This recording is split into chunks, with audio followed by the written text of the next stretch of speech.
terbatas. Sangat terbatas. Tetapi memori HP ini tidak terbatas.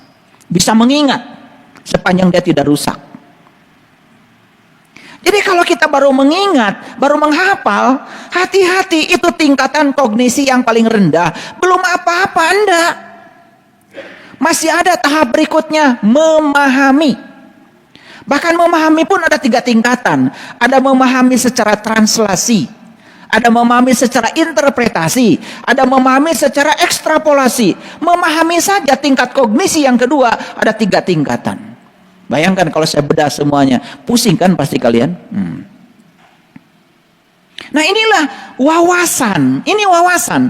Maka siapapun yang luas wawasannya pasti luas. Dan semua orang yang kaku berpikir, yang alergi terhadap perbedaan, yang intoleransi, itu semua dari kesempitan ilmunya, kesempitan cara berpikirnya, belum mencapai kebijaksanaan.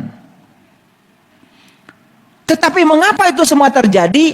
Ini yang akan kita bicarakan. Apa asal usul itu kenapa terjadi? Ini akan kita bicarakan. Jadi kalaupun kita sudah paham, apakah kita sudah bagus? Belum. Itu baru 2/6 dari 6/6 yang harus kita lewati. Di atas itu ada lagi apa? Menerapkan, mengaplikasikan. Karena ilmu tidak diterapkan, ilmu tidak diaplikasikan, ya percuma saja. Buat apa kita jadi kolektor ilmu? Kelihatan seperti ilmuwan. Tapi apa? Ilmu itu boro-boro menolong orang. Menolong Anda saja tidak. Itulah pengetahuan palsu. Itulah pengetahuan pinjaman. Yang harus kita miliki dalam hidup adalah pengetahuan asli. Pengetahuan yang datang dari pengalaman pribadi kita. Bukan dari apa kata buku, bukan apa kata orang, bukan apa kata Google, bukan apa kata internet. Sekarang tracing di otak kita, berapa banyak pengetahuan sejati dan berapa banyak pengetahuan pinjaman. Jangan-jangan semua pengetahuanmu pinjaman semua, gak ada yang aslinya. Itu tidak akan bisa menolong. Di atas itu masih ada keterampilan harus dimiliki, namanya menganalisis.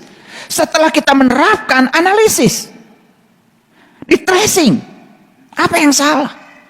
Di mana kesalahan saya menerapkan keilmuan saya? Kenapa ilmu saya tidak menolong saya? Kalau semua orang ditanya, apakah Allah dekat dengan Anda? Mungkin semua hafal ayatnya. Bahkan bisa menyebutkan dalam kalimat Qur'annya.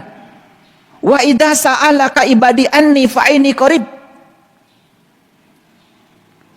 Jika ada orang yang bertanya tentang aku, katakanlah aku dekat. Bahkan Allah mengatakan wa nahnu aqrab ilai min hablil warid, aku lebih dekat kepada Anda daripada urat nadi leher Anda. Itu sudah jadi pengetahuan. Apakah itu sudah menjadi pengalaman? Apakah setiap orang bisa membuktikan kedekatannya dengan Allah? Apakah setiap orang bisa merasakan kehadirannya? Apakah setiap orang sudah bisa menyaksikan Dia yang maha dekat dengan dirinya? Karena tidak pernah bertanya. Tidak pernah ada analisis di sini. Apalagi tingkatan yang kelima, mengevaluasi. Lah, kalau sudah evaluasi, kan sudah menilai. Makanya disitulah akan terjadi yang namanya metakognisi. Kita bisa jujur pada diri kita sendiri. Dan tingkatan yang paling tinggi adalah mensintesa. Mensintesa berarti kita sudah mencipta. Jadi pengetahuan mendorong kita bisa mencipta.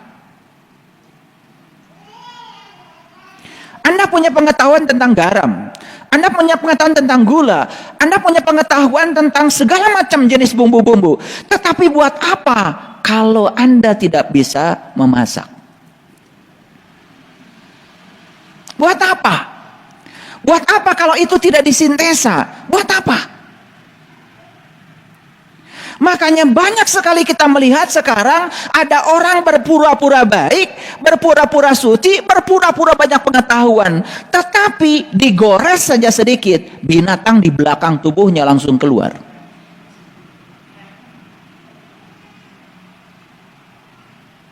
Hanya menerima perbedaan di rumah saja dengan pasangan hidupnya sudah tidak bisa. Bagaimana di masyarakat? Latihan yang paling kecil di rumah saja sudah gagal. Setiap ada perbedaan dia lari. Karena dia pikir yang terbaik bagi dia adalah yang ada di pikirannya, bukan yang ada di kenyataan hidupnya. Padahal tidak ada satu orang pun dihadirkan dalam kehidupan kita tanpa dihadirkan oleh kita sendiri. Kehadirannya untuk memenuhi kebutuhan kita. Orang yang tidak sabar butuh kehadiran orang-orang yang tidak sabar. Karena ketika dia dihadirkan yang tidak sabar, kesabarannya akan naik kalau dia bisa menggunakannya. Orang yang tidak baik perlu kehadiran orang-orang yang tidak baik. Karena orang yang tidak baik bisa mengantarkan dia menjadi lebih baik. Kenapa? Ketika dia bisa menggunakan orang yang tidak baik sebagai teladan untuk tidak dicontoh. Karena semua bagus-bagus saja kok dalam hidup. Yang bermasalah kita ini adalah pikiran kita sendiri. Nah, kalau saya jelaskan seperti ini, mungkin akan sangat, wah, begitu ya. Bayangkan saja, yang menghafalkan Quran baru 1/6 dari Quran, belum sampai pada tingkatan sintesa. Apa yang nggak hafal? Apalagi yang hanya membaca, hafal juga enggak. Nah, sekarang yang bangga baru bisa membaca. Karena Anda sudah lulus Iqra 1, lulus Iqra 2, lulus Iqra 6. Sudah betul idghamnya, sudah betul ikhfanya, sudah benar cara membacanya, sudah tidak tertukar lagi alif dengan ain, sudah tidak tertukar lagi sin dengan shin. Jangan merasa kalau Anda sudah ahli surga, belum apa-apa. Karena mengingat, menghafal saja itu baru 1/6-nya. Nah, sekarang membaca tidak ada dalam tingkatan kognisi.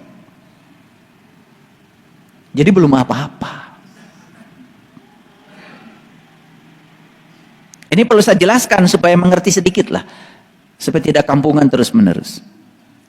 Makanya sepanjang kita tinggal di dalam kegelapan, sepanjang itu pula kita tinggal di kampung. Sepanjang tinggal di kampung, kampungan.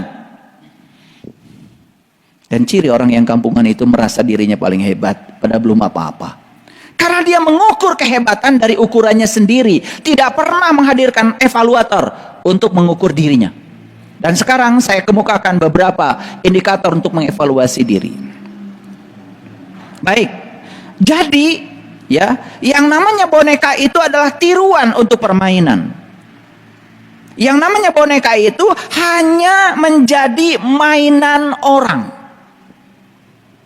Jadi kalau kita ini sekarang masih hanya menjadi mainan orang,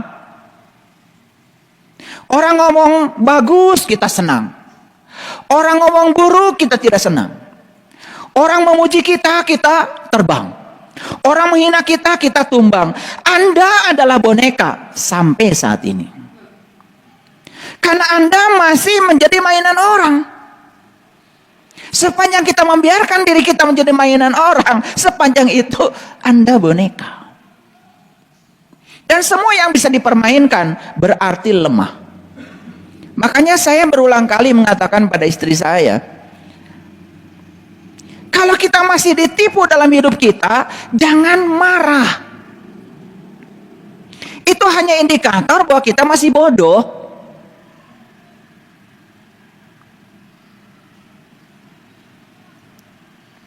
Berarti yang menipu kita lebih pintar dari kita. Buktinya kita masih tertipu. Makanya orang bodoh itu makanannya orang pintar. Orang pintar makanannya orang licik. Orang licik makanannya orang jahat. Nah, pesan saya, kita jangan masuk dari 4 kelompok itu. Bodoh, jangan. Pintar, jangan. Licik, apalagi. Jahat, komo. Keluar dari semua kelompok itu. Jadilah orang baik. Yang baik dari kesadaranmu sendiri, bukan baik karena ingin dipandang baik. Orang yang semacam ini beruntung hidupnya. Jadilah orang yang beruntung, dan orang beruntung itu adalah orang baik yang baiknya datang dari kesadarannya, bukan baik karena aturan, bukan baik karena ingin dipandang baik oleh orang lain. Jadi kalau kalian itu sholat karena ingin dipandang baik oleh tetanggamu, jelas makanan orang pintar.